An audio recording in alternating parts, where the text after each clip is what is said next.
é a vossa intenção perseguir ninguém, nem esclarecer e, historicamente, repor a verdade dos factos. Este processo foi das coisas mais aberrantes que eu já vi. Houve interferência do sistema, não é? E por isso até impossibilitou, portanto, o esclarecimento de muitas questões. E uma intromissão no poder político, no poder judicial, jamais vista em Santo Tomé e Príncipe.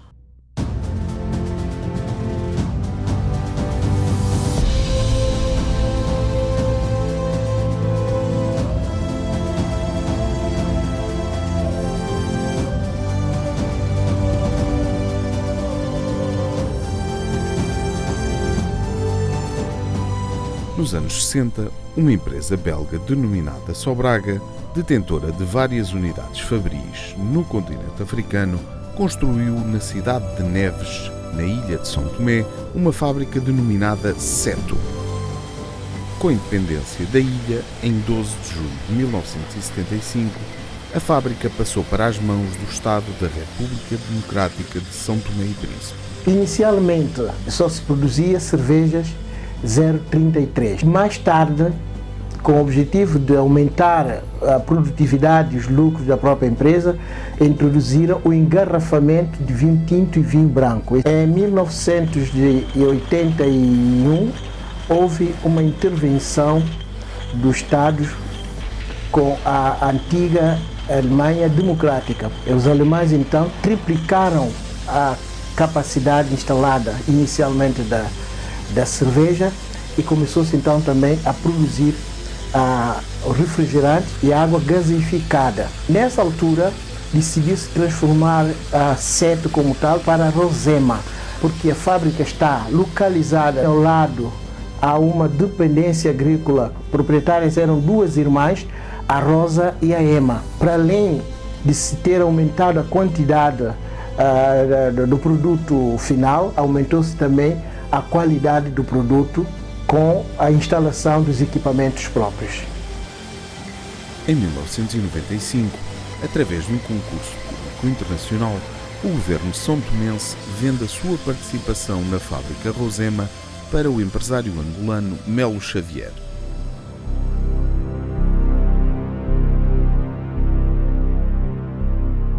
À volta dos anos 2000, na sequência de um contencioso movido em Luanda contra o empresário Melo Xavier, o Tribunal Marítimo de Luanda solicitou ao Supremo Tribunal de Justiça de São Tomé e Príncipe, através de uma carta rogatória, a penhora dos seus bens em São Tomé, designadamente a fábrica Rosema.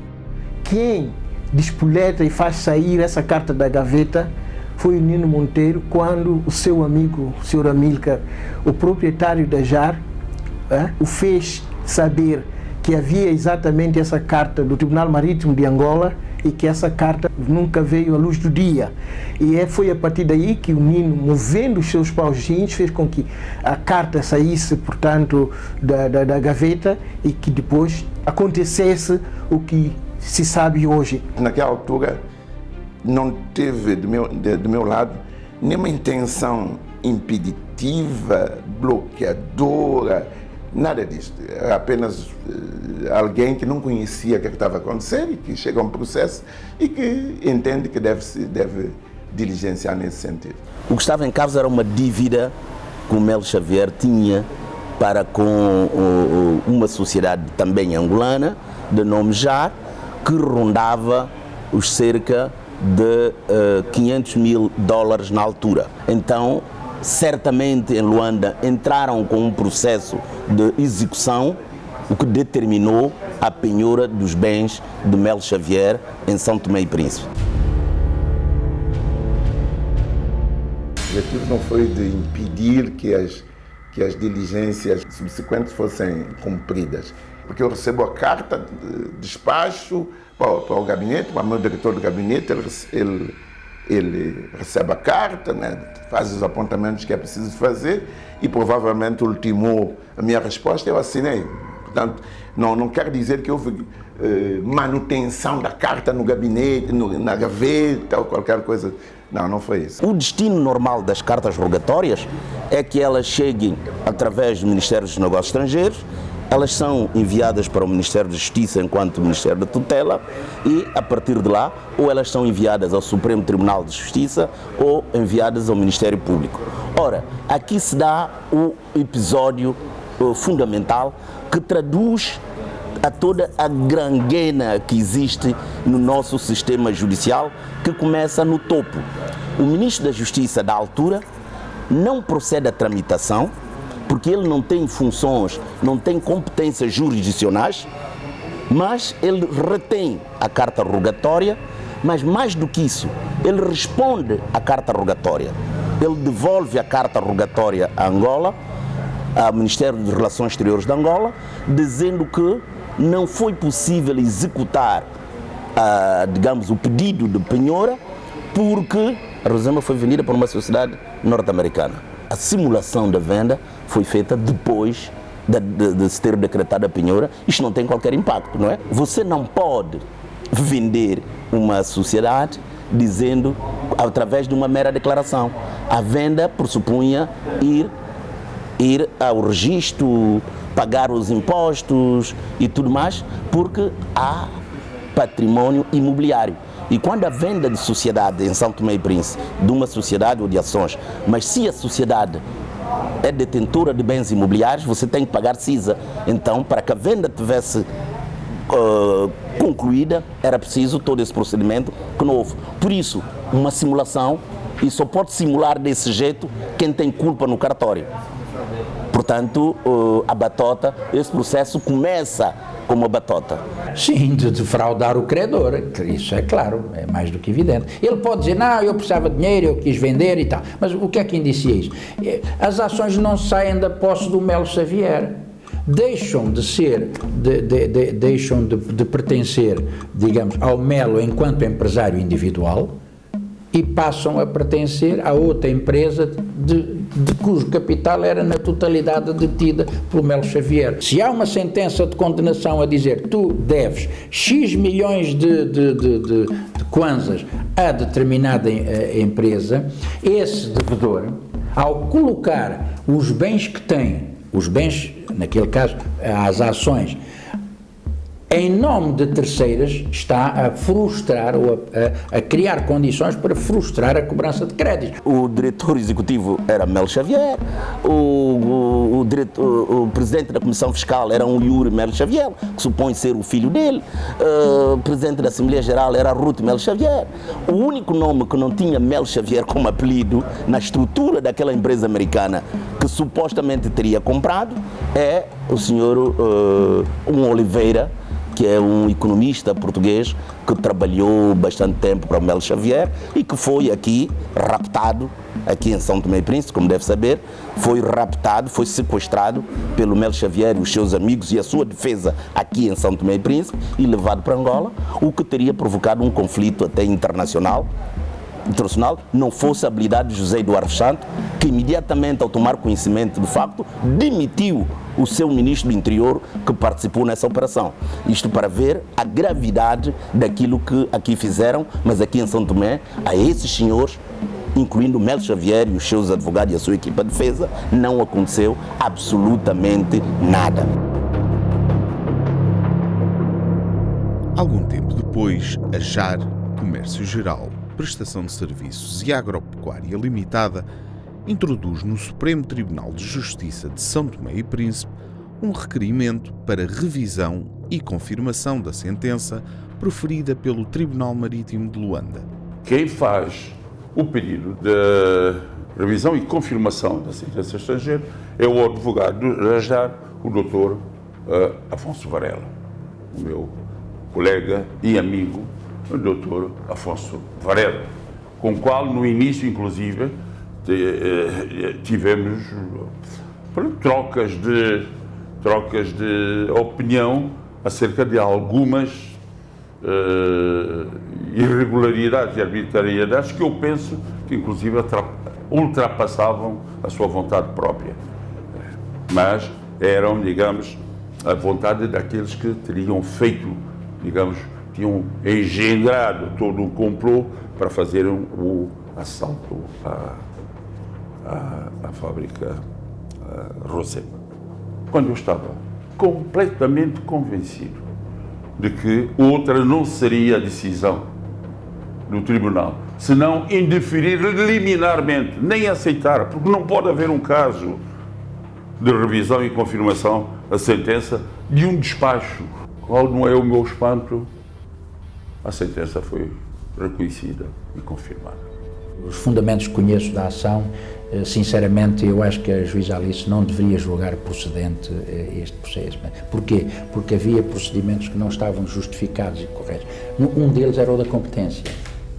De acordo com a competência do tribunal, embora nós não podemos, nem se pode na revisão discutir a competência do outro tribunal. Simplesmente verifica-se que a questão que nos está pedida não é aquela questão que o foro competente teria que ter tomado. Portanto, eu, se fosse juiz em São Tomé, eu teria rejeitado, indeferido, isto é, não teria julgado procedente o pedido de revisão da sentença estrangeira. Esse é um dos males originais. Este é um dos grandes males originais do processo Rosema em São Tomé. Um primeiro requisito saltava logo à vista que aquilo era uma cópia. 2, que aquilo não era, portanto, uma sentença. 3, e que, obviamente, não tinha transitado em julgado, dado o seu conteúdo. Portanto, era sim, uma penhora, era um despacho não definitivo, era um mero despacho e não uma sentença.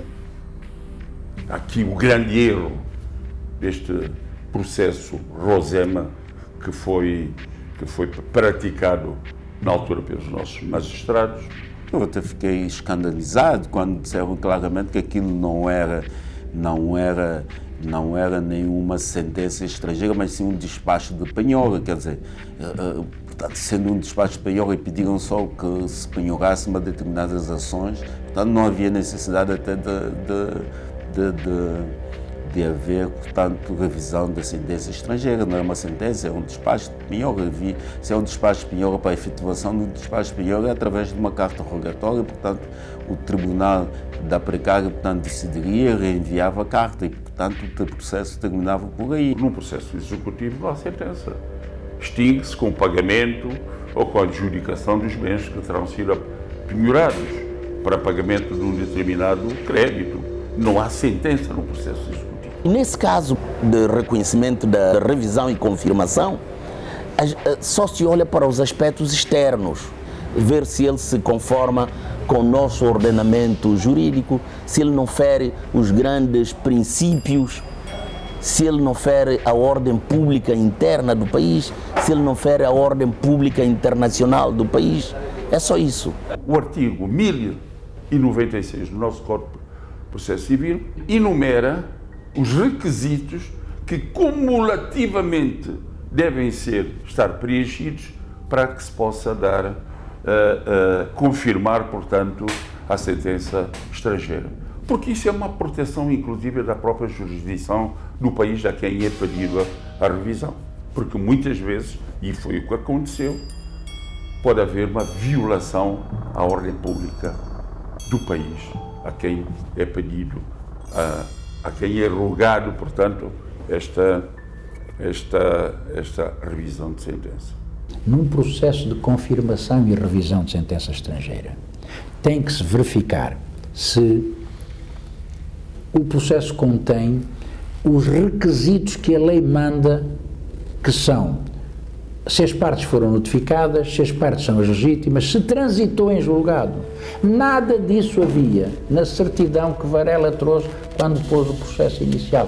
Por isso é que ele disse que a gente teria rejeitado o tal processo. O Sr. Juiz do Tribunal Marítimo não pode ordenar na sentença, como tinha ordenado, a penhora das ações. Está a ver a ideia? É um problema jurídico muito complicado. Isto é, a própria sentença do Tribunal Marítimo não valia para aquilo que eles queriam no território de Angola. Ora, se não valia no território de Angola para aquilo que eles queriam, como é que ia valer no território de São Tomé? Não se pode penhorar bens com um despacho emitido por um juiz numa outra jurisdição, uma vez que é da competência exclusiva do Estado onde estão situados os bens, proceder, portanto, à sua penhora no quadro de um processo executivo. A partir, portanto, deste momento, direi que começou, digamos, um processo já torto. A Redux é uma empresa angolana. E normalmente, isso está no Código, o Código angolano é exatamente igual ao Código santomense, é o antigo Código de Processo Civil português. A primeira coisa que se faz é procurar os bens que estão na comarca. Quem disse que a Redux não tinha lá bens suficientes para pagar a coisa? Estavam aí com o olho na fábrica. Isso tudo foi montado. Porque a Redux, bem provavelmente, certeza absoluta, tinha bens mais que suficientes em Angola, na jurisdição onde estava a decorrer o processo executivo, para serem penhorados. Na altura, como toda a gente sabe, Melo Xavier era um senhor todo poderoso em Angola e era difícil meter mãos aos seus bens em Angola por causa de uma série de situações de simulação de bens e tudo mais, contrárias obviamente à lei, que faziam com que todos os bens do Melo Xavier fossem subtraídos a essa ação de penhora. Pede-se que se penhore o capital detido por ações que determinado indivíduo tem numa estrutura e esquece tudo isso e pega-se nesta própria estrutura. O juiz não podia, e o juiz Algério tinha que saber disso, não podia ter passado do pedido de penhora das ações para a penhora da fábrica. Não tinha poderes para fazer isso. Aquilo que houve no tribunal foi um processo executivo, digo e repito, com base no acórdão do Supremo Tribunal da Justiça. Eles falam de 1.193 ações. Significa que há 7 ações que pertencem a uma terceira pessoa e não a Redux. E o que é que aconteceu? Aconteceu que eles tomaram a totalidade, a universalidade total dos bens que pertenciam a Rosema, bens e direitos a Rosema, e esqueceram-se de perguntar, então, e os 7% pertencem a quem? Ninguém fez essa pergunta. Se me perguntar a mim, eu sei a quem pertence. Se me perguntar a mim, eu sei a resposta. Mas isso foi uma má-fé também, quer no próprio juiz que decide, que é entregar, portanto, a totalidade dos bens, esquecendo que há outras pessoas que têm, portanto, também 7 ações, que tinham, portanto, o direito, que deixaram eventualmente de ter. O juiz não se preocupou com isso. A penhora que eles ordenaram é para servir para pagar a dívida. E nessa altura, quando o processo chega a São Tomé e Príncipe, já a dívida não era de 500 mil, a dívida era de 2.900.000. Portanto, são juros que foram vencidos porque o Melo não pagava a dívida em Angola. Então a dívida arrastou em Angola de 500 mil dólares para 2.900.000, portanto quase 3 milhões de dólares. A fábrica, quando é penhorada, como qualquer outro bem, quando ele é penhorado, o dono da fábrica não perde ainda a titularidade, ele ainda é o dono de facto, mas ele perde o gozo da coisa. E normalmente nomeia-se um fiel depositário para tomar, porque é preciso, sobretudo, observar-se um período de transição, porque é preciso saber o que é que se encontrou e o que é que se vai entregar. E é nessa perspectiva que o António Monteiro é designado fiel depositário da fábrica. Nomeia uma pessoa que, segundo a informação que tenho, era deputado ao tempo da Assembleia Nacional de São Tomé. Ora, a lei proíbe que o deputado à Assembleia, a lei São Tomense proíbe, de acordo com a lei portuguesa, possa desempenhar essas funções de fiel depositário. Não porque isto é uma outra incongruência da nossa lei, é que se eu sou um servente da administração pública, eu não posso ser deputado, mas eu posso ser até presidente da Assembleia, continuando a ter as minhas atividades empresariais. É uma incongruência. Sendo um servente da administração pública, eu estou impedido de ser, eu não posso ser funcionário público e ser deputado, mas não se diz nada em relação ao exercício de atividades privadas. Daí que a nomeação, e naquela altura, deixa-me dizer, e naquela altura eu nem sei se haviam todas as incompatibilidades que vieram existir, quer em relação aos deputados e quer em relação aos próprios advogados. Pronto, não sei quando é que essas incompatibilidades foram instituídas, mas relativamente à Assembleia eu sei que, aliás, nós temos uma série de deputados que são empresários. Temos uma série de empresários, eu diria, de cara aberta, não é? Que está à frente do seu negócio, que os dirige e faz, não vamos aqui citá-los, eles são inúmeros. Por outro lado, o ser nomeado fiel depositário, está a perceber? Não é mais do que uma situação jurídica em que eu digo, o senhor fica responsável por estas ações. Não tem rigorosamente nada a ver com a administração. Nada. O que o senhor juiz Algério faz ao dar a administração a António Monteiro é um crime. O juiz decidiu, ouvindo, portanto, o fiscal da legalidade, nesse caso, o Ministério Público, portanto, decidiu pela nomeação de um administrador, não é? Que foi indicado pela JAR, que é António Monteiro, coadjuvado, portanto, com um outro indivíduo que já tinha alguns conhecimentos, porque já houvera trabalhado, portanto, na mesma fábrica. Para ser nomeado administrador da fábrica, uma terceira pessoa que não os legítimos donos da fábrica, tem que haver um processo de falência, está a perceber? Onde se retiram os administradores legítimos e o tribunal nomeia um administrador chamado administrador de falências ou administrador da massa falida. Nada disso ocorreu em São Tomé, portanto, a situação do senhor António Monteiro era a todos os títulos, e continua a ser juridicamente, porque isso não desaparece, ilegal, ilegítima. Meteram um fiel depositário que até hoje não apresentou conta, tem graça. Até hoje não sabemos que durante o tempo que lá esteve, o fiel depositário, não sabemos, porque não apresentou conta, o que é obrigado por lei a fazer.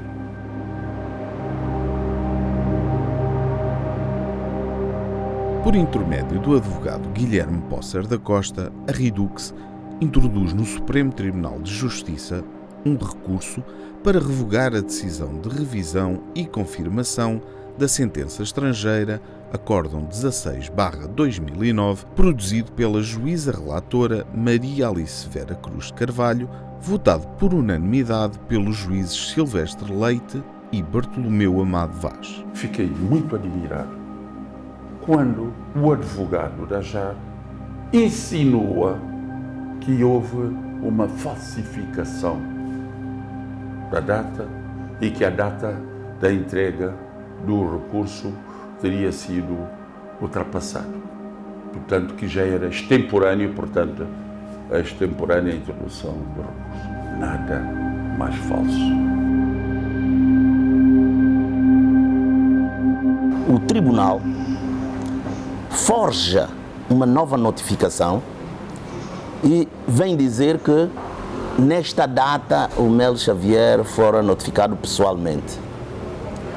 Ora, naquela data, primeiro, é porque essa notificação não tinha qualquer validade, porque eles já foram notificados através do seu advogado, não tinha qualquer efeito. Segundo, é porque o Melo Xavier nem sequer estava no país nessa altura. Tiveram para com o doutor António Dias uma atitude que eu considerei bastante desleal de má fé. Instauraram-lhe um processo criminal por falsificação. Porque, segundo o advogado da JAR, ele teria falsificado a data de modo a permitir-me, portanto, que eu pudesse ainda introduzir o processo. Isso deveria ter levado à prisão, segundo eu defendi, a um processo crime do secretário da altura, que depois veio a ser juiz de Lembá mais tarde. Este senhor, que era secretário judicial ao tempo, não é? Altera as datas para dar prazo a Guilherme. Isso é um crime. O que importa aqui é o mandante, porque o funcionário do tribunal não acorda um belo dia e falsifica um documento. Foram os mandantes. E os mandantes só poderiam ser, logicamente, as pessoas que tinham interesse no processo. E quem tinha interesse no processo era o Melo Xavier e a sua equipa de defesa. E eu conheço isso porque eu estive nos tribunais em São Tomé e pude ver toda essa macacada. Eles não põem a data no momento em que podem ter que a pôr. Deixam em branco e vão fazendo as coisas. E depois vêm tentando compor com a data que lhes interessa. Só que é o que se costuma dizer, gato escondido com o rabo de fora. Ora, se já tens uma decisão tomada, 1 ano ou 2 anos depois da data que tu vais pôr para permitir o recurso desta decisão, qualquer data que se ponha, fica à vista que é uma falsificação do documento. Na investigação, o Ministério Público chega, em primeiro lugar, a alguns funcionários dos tribunais e chega ao próprio Dr. Guilherme Poça, que foi ouvido na Procuradoria, mas que fez depois um pequeno espetáculo entrando em transe no Ministério Público e tudo mais, cenas vergonhosas, e o processo, como sempre aqui no nosso país, o processo acabou por morrer. Não sei onde é que para este processo. E como todos os processos de crimes em São Tomé que envolvam figuras do governo, das instituições públicas, nunca mais vai aparecer. Deve ter ido na água grande. Qual é a justificação para se cometer um crime desta natureza? É de natureza financeira, económica. Os tribunais existem para dar garantias aos cidadãos. Os tribunais existem para resolver os conflitos dos cidadãos. Os tribunais existem para resolver crimes. Ora, se esse próprio tribunal, através dos seus agentes mais eminentes, um secretário do Supremo, a credibilidade de facto é imediatamente posta em causa e é algo de muito desagradável, porque a confiança perde-se completamente. A equipa de defesa de Melo Xavier não pediu que os bens fossem à asta pública, não pediu que os rendimentos fossem consignados e não contestou sequer o preço que nós, na altura, propusemos. Portanto, a não contestação, quando se conhece a agressividade, o vigor dessa equipa de defesa, quando se conhece todas as diatribes dessa equipa de defesa, por acaso surpreende que eles não tenham solicitado isso, que era o mais lógico, mas que não tinham também a certeza, porque o indivíduo que não paga mais de, 10, 20 anos, que não paga uma dívida, não me vem convencer que agora ele vai me pagar com os rendimentos. Quer dizer, não, nós não teríamos aceito na altura. Uma questão de lógica, recurso a quem mais? Aos mesmos. Portanto, só poderia, e o recurso aos mesmos, e na altura com agravante daquele tribunal ser também o Tribunal Constitucional. Mas o recurso não fora dirigido ao Tribunal Constitucional, mas ao Supremo Tribunal, nas vestes do Supremo Tribunal de Justiça. Portanto, aquele recurso não tinha fundamento. Eu fiz, portanto, esta oposição dizendo, primeiro, isto é uma cópia, uma mera cópia, de uma dita sentença não conheço, nunca vi uma sentença num processo executivo. E não é, portanto, uma sentença. Segundo, que é o outro dos requisitos, era preciso que tivesse transitado em julgado, no país onde, digamos, houve essa decisão, e não tinha sido transitado em julgado, por uma simples razão, porque no próprio dita sentença, que é um despacho, o juiz ainda está a pedir que sejam convocados os outros credores. A última pessoa para quem se pode recorrer é para o juiz do Supremo. Depois disso não se recorre para mais ninguém. Portanto, não faz sentido interpor um recurso para anular uma decisão de um tribunal que já não pode ter recurso. A interposição de recurso para invalidar esta revisão não tem sentido nenhum. Ela estava dada, estava tomada e mais, já estava a ter consequências. Portanto, isto é, não saber e não ter coragem de dizer este processo não tem pernas para andar, não tem sentido nenhum, não pode ser admitido, indeferimos e condenamos nas custas. É uma decisão mal tomada pelo Supremo, claramente. Como é que era possível que no Tribunal Supremo haveria um recurso a correr? Recurso esse que, digamos, era no sentido de rebater ou era no sentido de pedir ou requerer a não procedência da sentença anterior e, ao mesmo tempo, estar a correr um processo executivo. O processo de evolução não deveria ser admitida. Primeiro, porque entrou, sem se tivesse transitado em julgado, a sentença, que constituía o chamado título executivo. Segundo, porque foi admitido o recurso. Admitido o recurso, ainda não existe o título executivo. Não existindo o título executivo, não pode haver uma ação executiva. Os efeitos dos recursos são normalmente dois. Ou ele é suspensivo ou ele é devolutivo. Quando ele é suspensivo, para tudo. Voltamos ao ponto em que se encontrava antes da introdução do recurso. Quando ele é devolutivo, o processo continua a sua marcha, pelo que o juiz de Lemba esteve certo em continuar com o processo de adjudicação. São dois processos independentes, e é bom frisar aqui que o processo executivo do Tribunal de Lemba nunca sofreu nenhum recurso, nunca foi ao Supremo Tribunal de Justiça, não é? O que sofreu, portanto, o recurso foi a própria decisão do Supremo Tribunal de Justiça de reconhecimento da sentença estrangeira. O Dr. Poça da Costa, para parar a adjudicação, portanto, introduziu um incidente, portanto, que era a prestação de caução. E nesta prestação de caução, portanto, apresentar uma garantia bancária em kwanzas.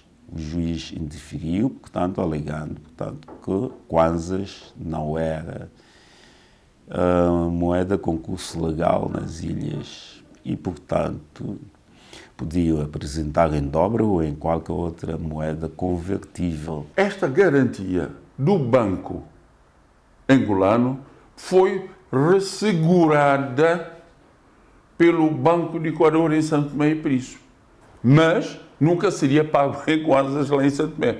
Seria sempre pago em dobras, que é a nossa moeda, o equivalente em dólares, mas em dobras. Apresenta uma garantia de um banco que não está entre os bancos da primeira linha de Angola. Apresenta um kwanza, o processo está a correr em Santo Tomé, e em dólares, então apresentar uma garantia em kwanza que não é uma divisa convertível, e então apresentar uma garantia e a caução para esses casos deve ser sempre uma garantia à primeira demanda, ou é dinheiro vivo ou é uma garantia à primeira demanda. Quer dizer que eu chego ao banco e peço o dinheiro e dão-me o dinheiro. Ora, eles apresentavam uma garantia condicionada, que só a garantia serviria se, tanto mais que eles foram rejeitados posteriormente Não, essa equipa esteve muito mal, devo dizer, muito mal do ponto de vista jurídico, mas pior ainda do ponto de vista ético-moral.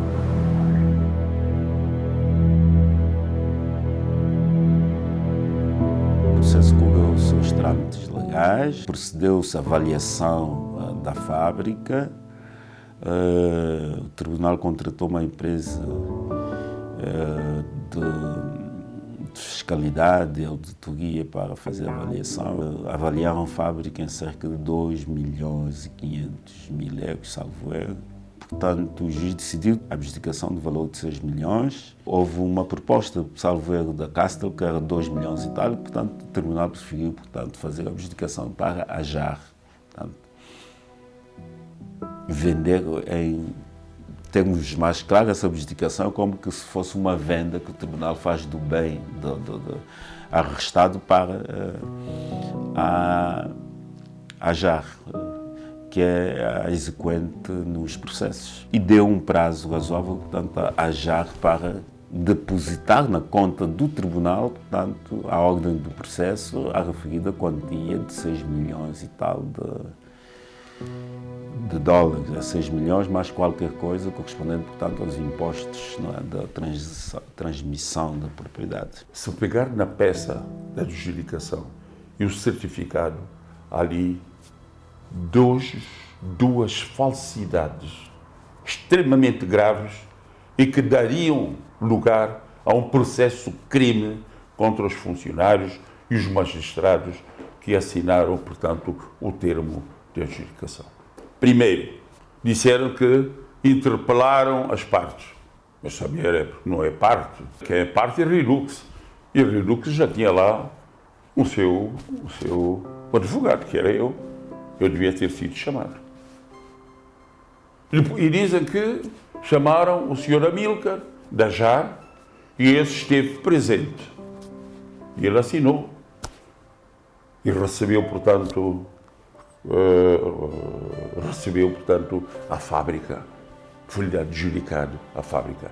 Eu quero dizer que nós temos documento oficial da Direção de Migração e Fronteiras em como Sr. Amílcar não pôs os pés em Santo Tomé, não esteve em Santo Tomé no dia em que supostamente é dita na ata ele estar em Santo Tomé. De repente, a fábrica deixou de ser da JAR, passou a ser de uma outra empresa santomense, de pessoas que já estavam misturadas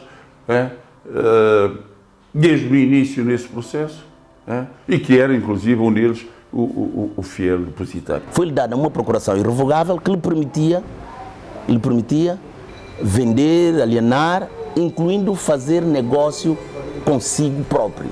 Então, a partir daí, nada podia impedir a que ele vendesse a uma empresa na qual o fiel depositário tivesse associado. Na minha perspectiva, nada impediria, porque o fiel depositário está sob o controle não dele, nem sob o controle do dono da coisa, mas está sob o controle das autoridades judiciais. A procuração foi passada assim ao Domingos Monteiro Fernandes. Este é que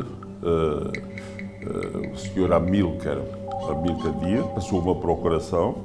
Amílcar Dias, que era sócio, portanto, da empresa angolana JAR, sócio, passou-lhe uma procuração no dia 6 de janeiro de 2012, dando-lhe poderes para vender os ativos da cervejeira Rosema. O estranho é que, no mesmo dia, há uma ata da sociedade a dar os mesmos poderes ao Sr. Domingos Fernandes Monteiro para vender os bens, inclusive a poder fazer negócio consigo próprio. Qualquer um destes documentos foi reconhecido pelo cartório notarial de Santo Tomé e Príncipe. Portanto, na mesma data, na data de 6 de janeiro de 2012. Acontece, porém, que nós temos um documento oficial passado pela Direção de Migração e Fronteiras que faz constar que o senhor Amílcar Dias, portanto, tal sócio da sociedade JAR, naquela data não esteve em Santo Tomé. Este senhor só esteve em Santo Tomé uma única vez, que foi a 17 de fevereiro de 2011. E nem sequer teve em Santo Tomé 24 horas. Ele chegou tarde e no dia seguinte, logo de manhã cedo, voltou para Luanda, vindo de Lisboa. Portanto, esses documentos, quer a procuração, quer a ata, são documentos de uma validade altamente duvidosa. E sendo assim, todos os negócios que eventualmente terão sido feitos e que tiveram por base este documento são necessariamente considerados como negócios nulos.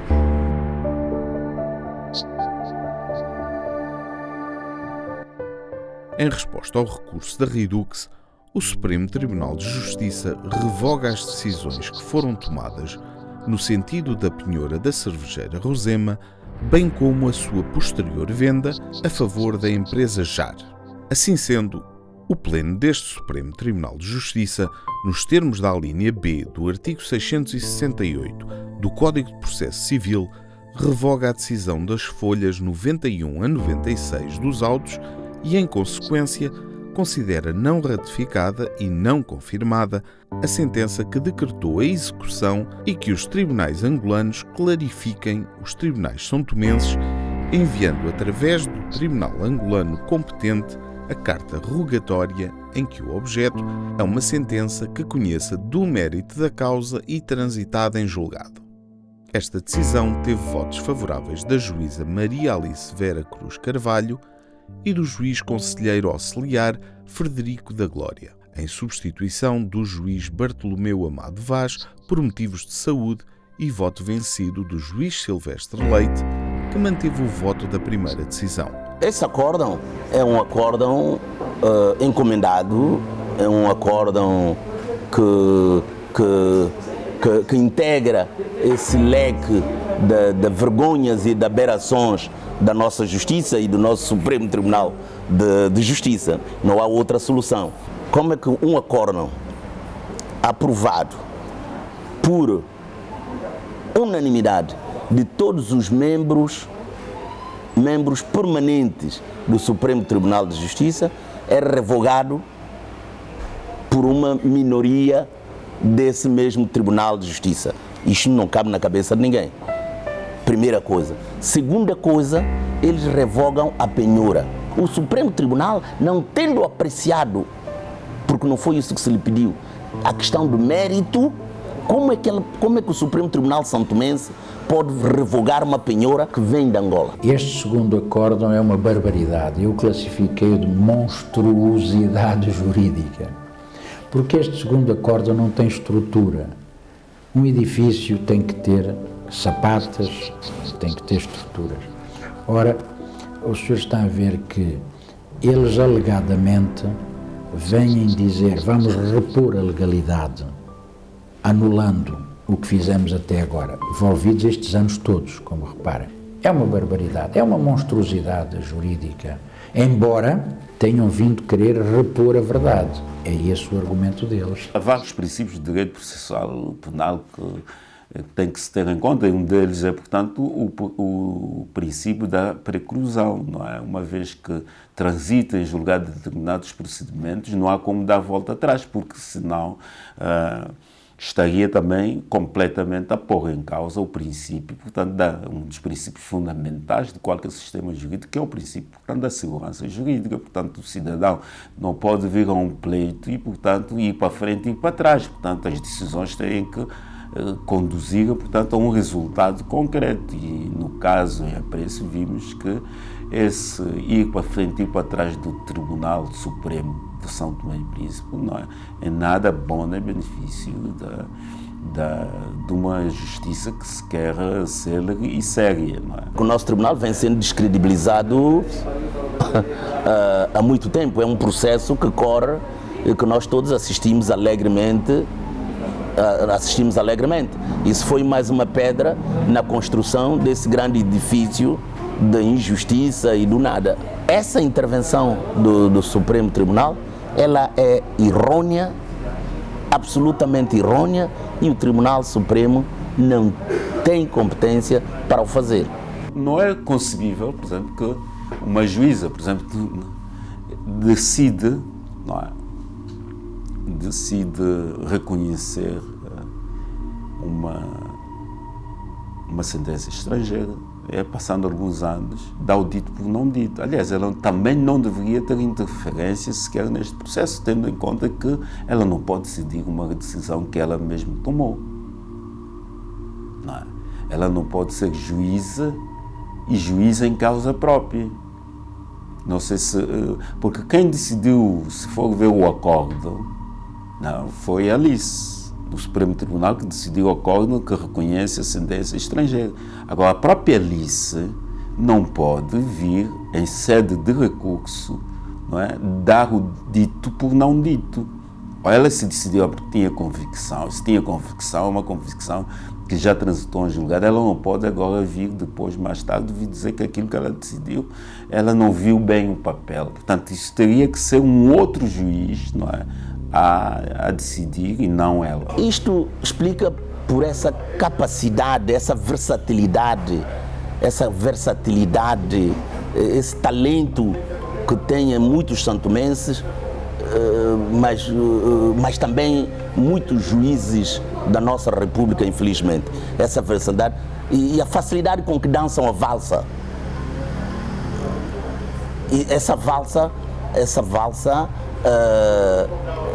é uma marca do nosso Supremo Tribunal de Justiça, e esse processo do Rosema concentra todas essas aberrações, aquilo que há de mais baixo, mais vil no ser humano está neste processo do Rosema. Esse pessoal decide muito em função do dinheiro. O Supremo Tribunal vendem o acordo, mas isso não é de agora e toda a gente sabe. Portanto, basta ver lá os processos, ver como é que trocam de decisão, de sentido de decisão de um momento para o outro, em função, portanto, de quem dá mais. Isto aí é como o sistema cabritismo que está instaurado no Supremo Tribunal de Justiça há bastante tempo. Algério Amado Vaz, que é um indivíduo que a gente sabe que, quando tem que dizer as coisas, diz, mesmo que ele tenha sido feitas por ele as neiras, veio dizer que já naquela altura, quando se nomeou Frederico da Glória para este processo, ele não poderia ser juiz deste processo, porque a esposa teria imensos interesses na venda dos produtos da Rosema. O propósito de não entregarem a mim, não, ao meu cliente, a fábrica, mesmo depois da decisão favorável, da improcedência daquela dita sentença, do reconhecimento daquela dita sentença, foi para ganhar tempo. Depois aparece um requerimento de um colega a dizer que são duas sentenças contraditórias e que prevalece, portanto, a sentença anterior. Há realmente o artigo 675, de que eu depois vinha a utilizar mais tarde, quando meti o processo de revisão, havendo duas sentenças contraditórias, mas dadas na mesma instância. O meu colega tinha a plena consciência de que aquele requerimento era uma peça inválida, porque não se trata de duas sentenças dadas na mesma instância. Uma foi dada na primeira instância e a segunda foi dada no âmbito do recurso para um tribunal superior. Quando mesmo a sentença ou sentenças contraditórias são dadas na mesma instância, é aí que efetivamente se faz valer o artigo 675. Mas, para o meu espanto novamente, o juiz presidente do Tribunal Supremo aceita o requerimento e considera, portanto, como válida a primeira sentença. Silvestre não tem poderes para tomar isso. Não pode haver um despacho do Presidente do Supremo a dizer considera-se que se transitou em julgado, anulem-se os processos todos. Não pode. Essa decisão é como se não existisse. Não tem competência, não tem jurisdição e é uma decisão que lamentavelmente teve consequências práticas, mas juridicamente é aquilo que se chama inexistente. Ele escreveu, mas não tem vinculação jurídica para ninguém, não devia ter. Portanto, não concordo com esta decisão. Silvestre ultrapassou os poderes de juiz. O Presidente do Supremo Tribunal de Justiça tem poderes, enquanto Presidente do Supremo Tribunal de Justiça não tem poderes administrativos, não tem poderes de execução das suas próprias sentenças. Ele tomou uma decisão que não podia tomar. Não podia. Não é por ser Presidente do Supremo Tribunal de Justiça. Em São Tomé, embora exista um sistema democrático, um sistema onde há códigos, onde há leis, os juízes andam em roda livre, tomando decisões que nunca poderiam ser tomadas. Todas as decisões do Tribunal Supremo têm que ser tomadas por acórdão e em conferência. E o juiz singular, o juiz-presidente singular, despachou favoravelmente, portanto, um requerimento, portanto, que era completamente atípico, é um documento que jamais poderia ser aceito naquela fase processual. Aceitaram-na e mais, deram como precedente, portanto, o pedido que vinha contido neste requerimento, que era de anular a sentença que nos tinha dado, de novo, portanto, razão, e que nos devolvia, portanto, a fábrica. Entretanto, após o despacho do juiz-presidente do Supremo Tribunal de Justiça, Silvestre Leite, que anula o Acórdão número 12/2010, a defesa do grupo angolano Redux introduz uma reclamação e, por causa dela, o Supremo Tribunal de Justiça, reunido em conferência, decide por unanimidade manter válido todos os efeitos do Acórdão número 16/2009 e declara extinto todos os demais processos de recursos providenciais e ou expedientes processuais por inutilidade superveniente da lide nos termos da alínea C do artigo 287 do Código de Processo Civil. A ata desta conferência foi assinada pelos juízes Silvestre Leite, Frederico da Glória e José António Bandeira e pelo secretário António Bonfim Gentil Dias. Enquanto isso, o processo de adjudicação da fábrica Rosema continua o seu curso no Tribunal Regional de Lembá. O juiz de Lembá cometeu um crime de ordenar a emissão de novas ações. Novas ações essas que se cometeu outra usurpação de poderes que foram validadas pelo Procurador-Geral da República. Em flagrante violação no que diz o direito comercial. As ações são emitidas e são assinadas pelos administradores da sociedade. Eu nunca vi um escrivão e um juiz a emitirem e assinarem ações. Isto é um ridículo, isso é um máximo. Isto é absolutamente ilegal. Eu disse isso, falei com o Roberto a esse respeito. Primeiro, Algério Amado Vaz não tem nem poder, nem competência para mandar emitir. Porque quando verificaram que as ações não estavam em São Tomé e já não estavam alegadamente na posse de Melo Xavier enquanto proprietário da Rosema, eles inventaram um sistema de fazer ações para depois serem legalizadas pelo Ministério Público e foram alegadamente estas ações que teriam eventualmente sido adquiridas pelo Domingos Monteiro, mas isso não é legal. O Tribunal não tem competência para emitir ações comerciais, que é do foro comercial e privado. Em segundo lugar, o Ministério Público não tem rigorosamente nada que intervir para legalizar. Portanto, Roberto tomou uma atitude explicável por outras razões, não faço ideia, mas que não... E tudo isso devia ter tido consequências criminais e ele era procurador-geral na altura e acabou por não ter. Algério, naquela altura, como ele confessou, já estava a receber de Amílcar. Já estava, isto é, Amílcar tinha prometido que lhe ia pagar. E o Algério contou esta história. Havia uns 200 ou 300 contos envolvidos nesse dinheiro, e que, nesse dinheiro, nos 6 milhões, não é? E que por isso mesmo a fábrica ia ser adjudicada ao Domingos, mas que depois o António ficou de trazer esse dinheiro para lhe entregar e o António nunca lhe deu dinheiro nenhum. Daí que o Algério virou o bico ao prego e começou a disparatar, revelando tudo quanto...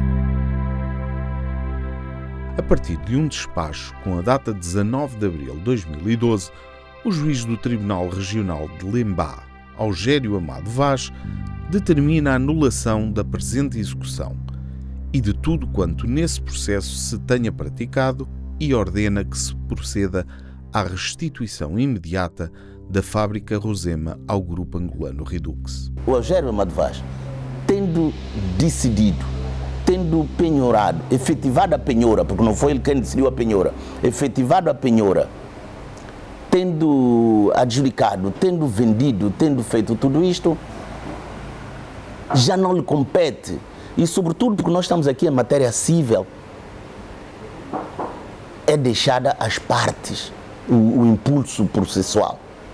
Ele não pode, moto próprio, acordar um dia e desfazer aquilo que fez ontem e tudo mais, depois de o tornar público e notificar as partes.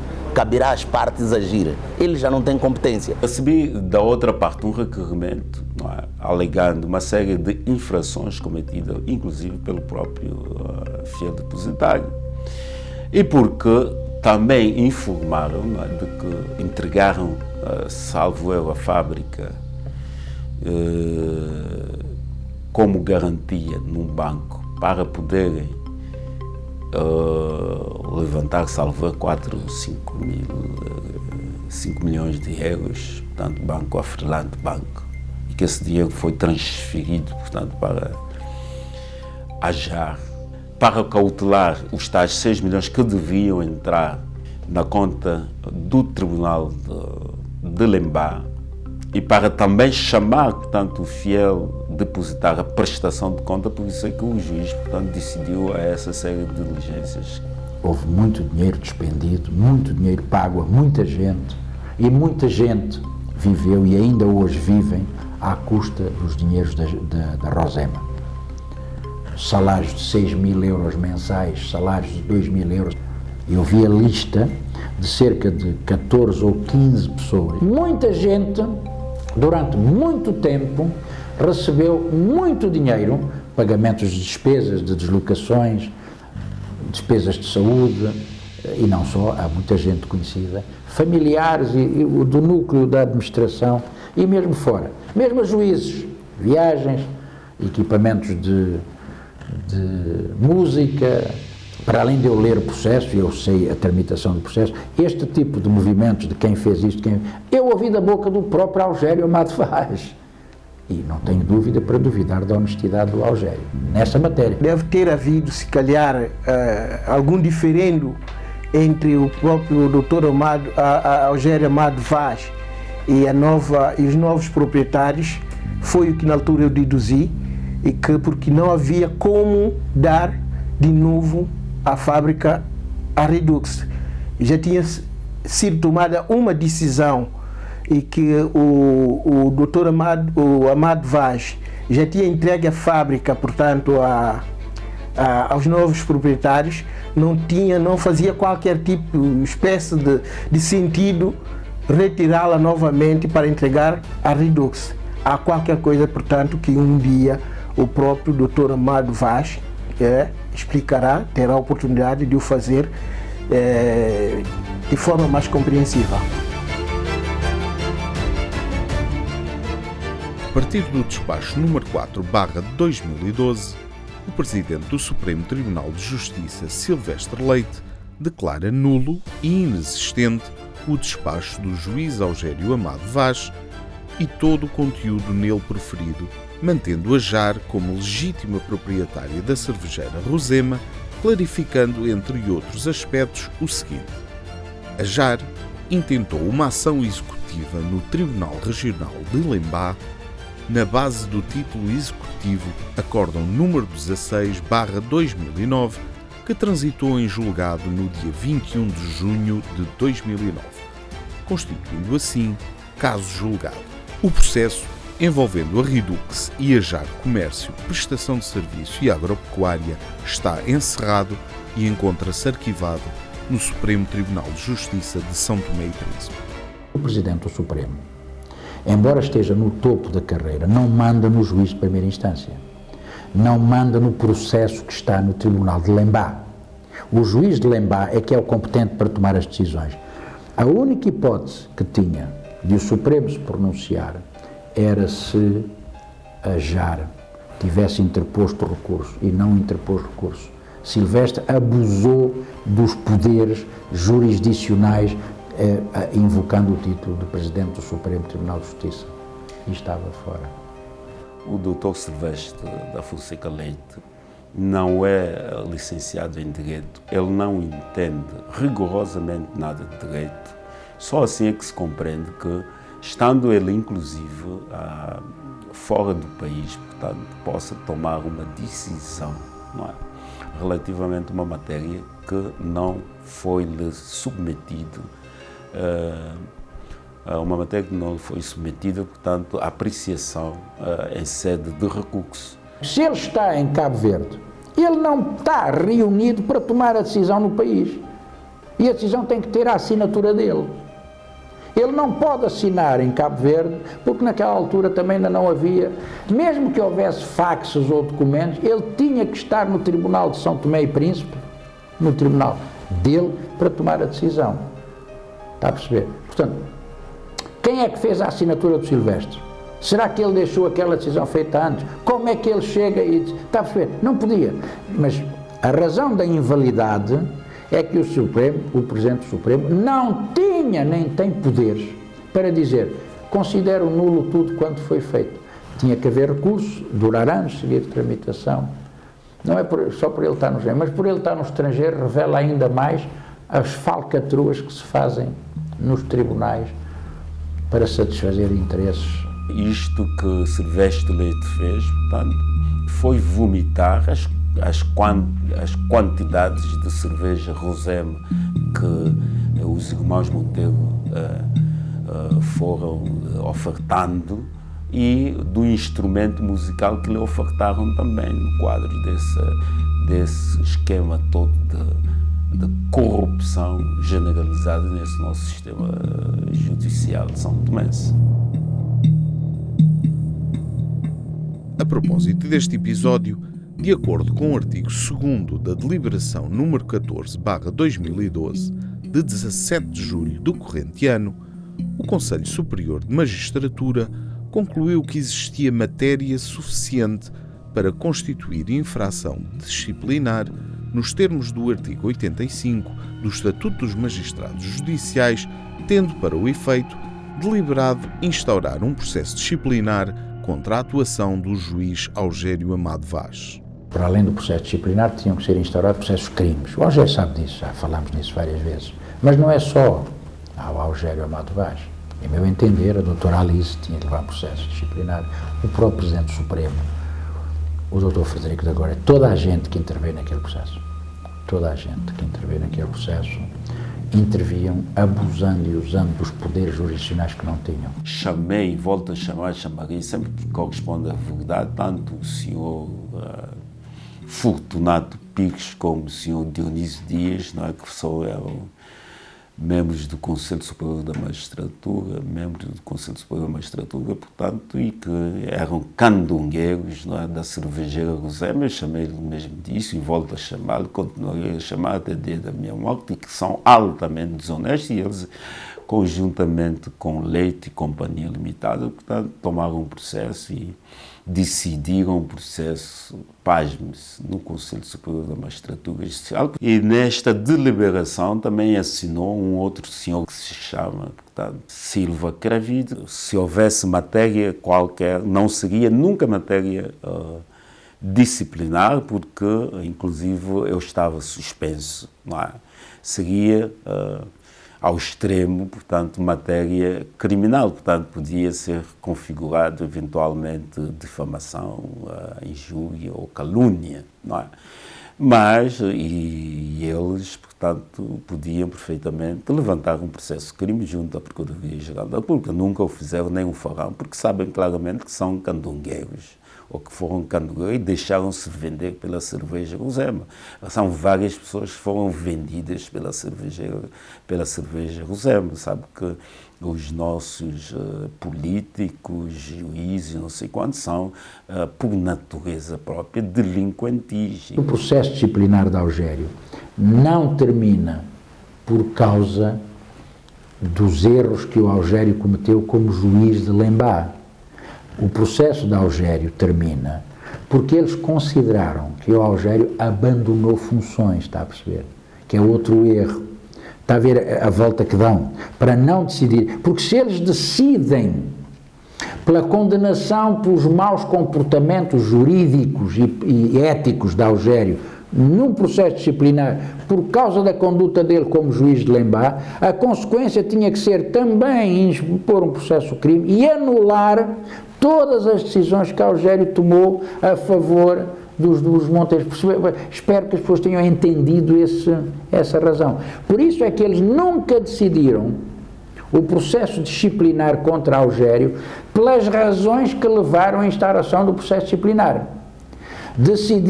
Decidiram considerando que Algério abandonou funções. Está a ver a volta que foram dar. Consumada a suspensão do juiz Algério Amado Vaz, este foi substituído pelo juiz Lionel Pinheiro, que algum tempo depois emitiu um despacho ordenando a devolução da fábrica de cervejas ao grupo privado angolano Redux de Melo Xavier. No seu despacho, o juiz Lionel Pinheiro define um novo corpo administrativo da fábrica, sob liderança de Manuel Martins, em representação do grupo angolano Redux, num total de 6 pessoas, incluindo um representante do Tribunal Regional de Lembá. No entanto, forças policiais foram enviadas da capital de São Tomé para impedir a execução desta ordem judicial. O juiz Lionel Pinheiro, enquanto juiz de Lembá, recém-nomeado, não tem competências superiores a do Algério Amado Vaz, pelo que ele não tem competência para revogar nenhuma decisão de um outro juiz que esteja na mesma alçada que ele. Ele é um juiz da primeira instância, ainda que ele vá substituir outro juiz, ele não pode modificar os atos do seu antecessor. Ele não pode modificar os atos, ao menos que sejam apenas atos de mero expediente de condução do processo. Mas ele não pode modificar os atos, sobretudo, que recaíram sobre o mérito do processo. Ele não pode, porque ele não é uma instância de recurso.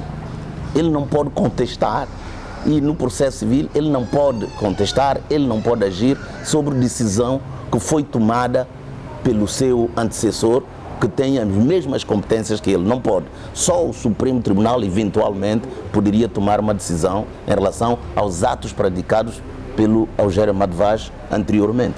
Cometeu erros também. Não podia nomear nova administração de Manuel Sãozinho ou de Manuel Martins. Não podia. Mesmo que ele trouxe. Alegadamente dizem que o Manuel Martins, o tal Sãozinho, né, que tinha trazido documentos de Angola e tal, para ser nomeado. Não podia fazer isso. Isso foi qualquer coisa que já ultrapassou, não é? E que, como em São Tomé e Príncipe, os juízes deixam sempre dúvidas, digamos, uma panelinha cozinhada, porque o retirar de lá a administração dos Monteiro e meter lá a administração do Sãozinha, isto não é assim que se faz em termos de direito, que o juiz não mete administradores, como já lhe disse, não tira administradores. Já Gério não podia nomear como administrador, como o Lionel também não podia nomear, porque tinham que ser administradores judiciais. Está a perceber? E aquilo, a mesma nomeação de António Monteiro e a mesma nomeação feita pelo Lionel, os erros são iguais, repetidos. Agora, o pior erro ainda foi, por intervenção de Leite, a polícia ter ido desalojar aquela gente dali. Depois de uma decisão judicial, e nós já dentro da fábrica Rosema, como resultado dessa decisão que nos foi favorável, sermos, portanto, cercados, sermos, digamos, assaltados dentro da fábrica por um exército de polícias. Até parecia que estava-se a pôr em causa, digamos, um bem público de alto valor, quando efetivamente se tratava de uma discussão jurídica entre dois privados e que caberia ao Tribunal, como um poder judiciário autónomo, separado, cabia ao Tribunal resolver a questão. Se não estivessem de acordo, que fizessem um recurso a nível dos tribunais.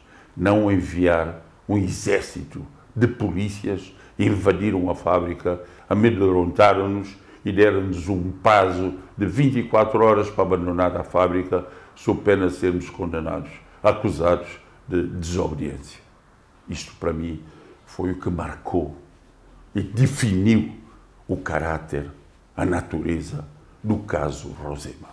Esta decisão não foi uma decisão do governo, e não precisava de sela. Portanto, os proprietários, no intuito de proteger a sua propriedade de uma invasão ou de resistência a uma ordem manifestamente ilegal, recorreram à polícia. É o que eles fizeram, é o que eu farei agora mesmo se você invadir a minha casa. E muito mais se a invadir com a pretensão de a ocupar e dela usufruir. Após esse episódio, em virtude de se tratar de um processo já transitado em julgado, o Conselho Superior de Magistratura Judicial, constituído pelos juízes Silvestre Leite, Manuel Silva Gomes Cravide, Frederico Samba, Francisco Fortunato Pires, Dionísio Tomé Dias e António Bonfim Gentil Dias, reúne e decide através da deliberação número 11/2012 que o juiz de Direito do Tribunal Regional de Lembá, Leonel Pinheiro, deve abster-se de quaisquer diligências ou atos inerentes ao mesmo, devendo o respectivo processo manter-se à ordem do inquérito, naquela altura em curso, mantendo-se no Supremo Tribunal de Justiça para o arquivamento. Determinou ainda neste âmbito o Conselho Superior de Magistratura Judicial que qualquer ato praticado à revelia do referido processo seria considerado nulo e de nenhum efeito nos termos da lei. O Conselho Superior dos Juízes só tem como função promover, julgar os juízes, mas em termos de processo disciplinar. Não pode decidir sobre processos concretos. Esta gente não entendeu isso.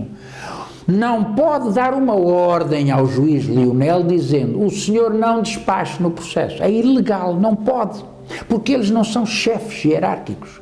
As pessoas têm que entender isso. Para ser juiz de Lembá, ele tinha que ser nomeado pelo Conselho, veja-se isso. Só que o Conselho, depois de o nomear, não manda, não intervém, não pode dizer decida nesse sentido ou naquele. Isso é que as pessoas têm que entender. Não tem competência para decidir como decidiu. Pese embora eles terem escrito aquilo não vale nada, é como se não tivesse escrito, não tem qualquer tipo de efeitos, nem pode ter, porque não está em conformidade com a ordem jurídica e com as normas. Esta deliberação do Conselho Superior da Magistratura é ilegal.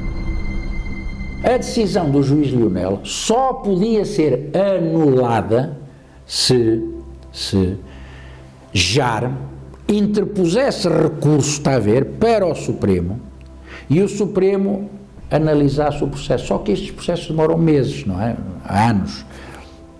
Aí podia ser anulada pelo recurso, nunca pelo Conselho Superior dos Magistrados Judiciais.